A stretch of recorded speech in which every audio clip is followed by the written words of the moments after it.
Hi guys, hope you're well. So today, as you can tell by the title, I'm going to do a travel anxiety video. But before I get onto that, there's just a couple of fun, random little things that I want to show you. The first is a candle, of course, Crazy Candle Lady. And this is from a brand that I've never heard of. It's from Agnes Plus Cat and it's in the scent Clementine, and it's a soy candle, and the packaging is so cute. It was just from a random local garden centre, and it literally smells like one of those little pieces of orange. Literally smells exactly like that. It is delicious and perfect for the summer. And then the next thing my mum very kindly bought me is from a shop in Devon called Rolly's Fudge, and it's got 5 assorted flavours. So it's a bit like a lucky dip because I'm not sure which ones are which flavour because they all look the same. But I'll tell you that the flavours are vanilla, chocolate, butterscotch, maple and walnut, and rum and raisin. So there we go. I love Rollies. I usually get the Bailey's flavoured one, so I'm excited to try these. As you know, I'm not usually a snacker. Like, usually it's only around Halloween, Christmas and Easter that I would really treat myself to like various chocolates and sweets and stuff. But genuinely on a daily basis and throughout pretty much any other time of the year that's not a major special occasion, I don't really tend to snack, so every now and then it's quite nice to nibble on these, so I will look forward to that. So on with the video. So some of these tips might seem very common sense, and I'm sure you already know them, and this in no way is meant to seem patronising or like in any way, shape or form. So basically, I would say if you are feeling anxious, definitely do your research. So firstly, where are you going to stay? And have a look at reviews such as TripAdvisor and Yell.com. Definitely look around to see what it's like where you're going to stay in terms of like the hotel or villa or anything like that. So check out the ratings and reviews for the actual accommodation. Secondly, research the area. So for example, is it near shops and restaurants? Things like that. And also with the current situation, you're going to have to obviously factor in that that particular area might actually be in lockdown. So you've got to consider whether firstly you can actually go to that particular place, and also are you prepared to quarantine for a couple of weeks after, depending on whereabouts you go. So obviously you have to factor in those couple of things as well in terms of your research, and also look on the government guidelines if you're unsure.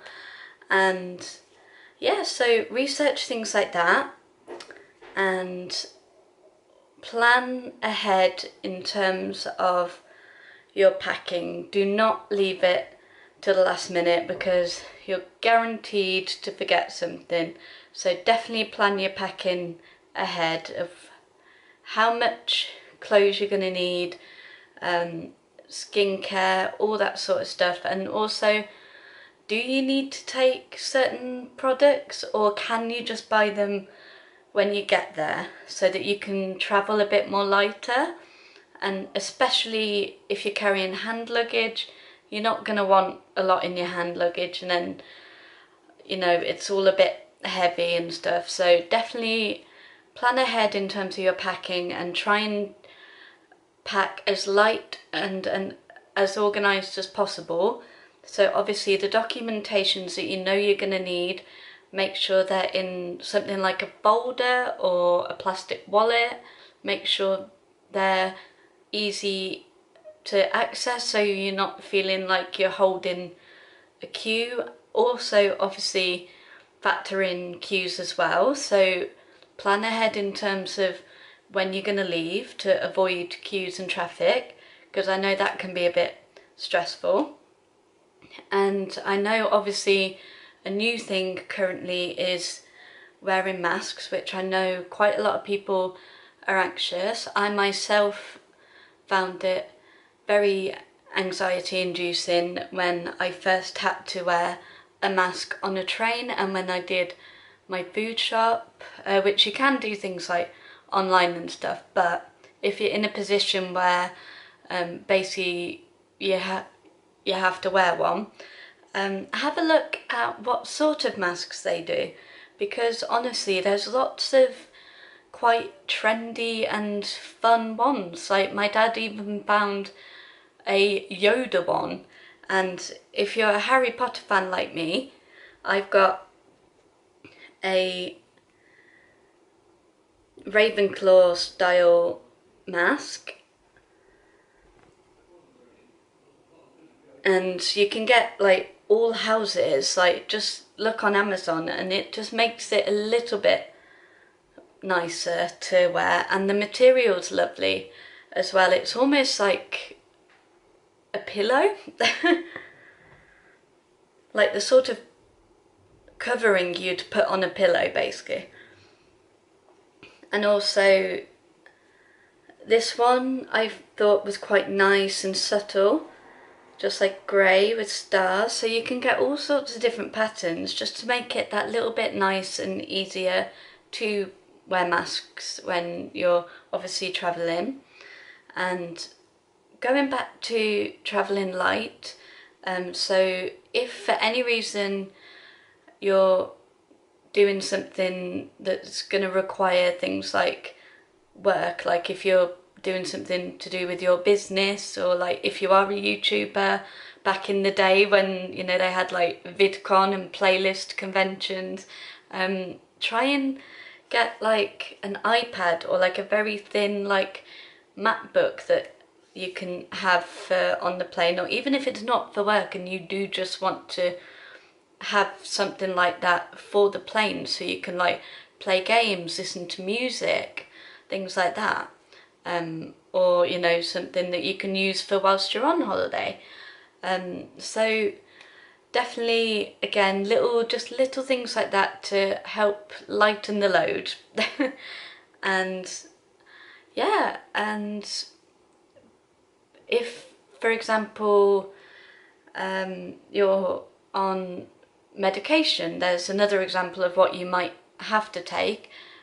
Usually standard medications such as painkillers and stuff is usually fine, all good, but if you're either diabetic and you might have to carry a EpiPen or injection, just make sure you have a doctor's note and it should be absolutely fine. And there was one time, because I used to have growth hormone injections when I was younger, there was one time when we tried to go to Paris for a family holiday and we actually got stopped for ages and almost missed our flight.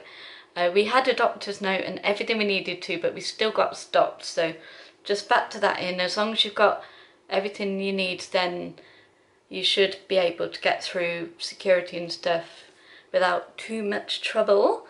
And speaking of things like medication, etc., if you are a woman and you're worried about your period, there are ways to either postpone it, or if you're happy to still be on it, then obviously just remember to make sure you get either your pads or your tampons or your cups. So just, if you're a woman, obviously just factor little things like that in as well. Definitely make a list of everything you're going to need. They're always helpful, and it's always nice when you can tick it off. And also, whilst you're making a list, get someone else to check it for you, because chances are that they will remember something to put on the list that you might not have thought of. So definitely get someone to kind of do the list with you and double check, so that you don't miss out anything that you're going to need. And yeah, just try and be as safe and cautious as you can, but also try and, if you can, have a lovely holiday. Like I said, as long as you're safe and you're cautious and you're following all the guidelines that you may need to follow, then, you know, all in all, it should go okay, and you should be able to have a reasonably lovely holiday, which I think everyone deserves. And yeah, and also another thing, check the local restaurants and shops to obviously see what's open and book them in advance.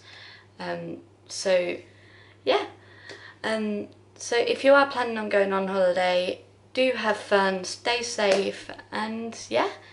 The last thing I'm going to say is actually not to do with travel anxiety, but I noticed a comment on one of my very previous videos. Someone asked how my lockdown experience was, and I'll touch upon it very, very quickly because I've only got a couple more minutes left to film.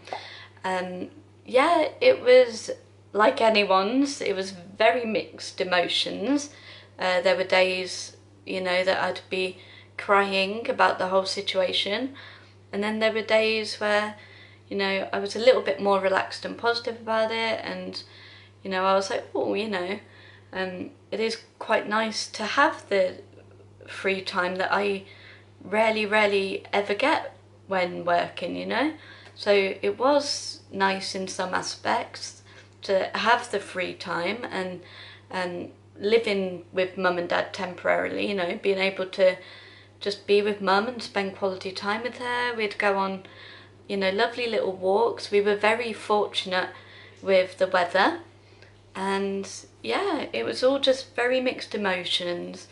But we're out of it now. Hopefully, fingers crossed, we're not going to have to go through it again. I mean, there's, again, mixed emotions like there has been and about it, and the uncertainty, isn't it? Like, which I think is what mainly stresses a lot of people out. And we're all in this together, and we're all in the same boat.